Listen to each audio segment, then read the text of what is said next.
dumaan ako dito sa park, nag-exercise.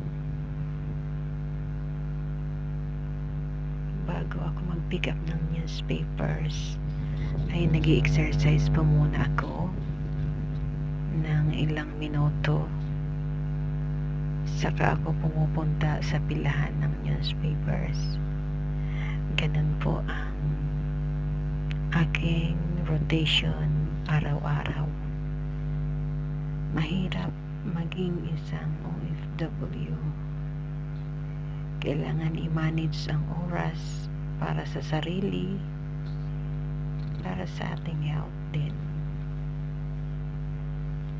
So, kailangan pong mag-exercise kahit konting oras or minuto para sa sarili.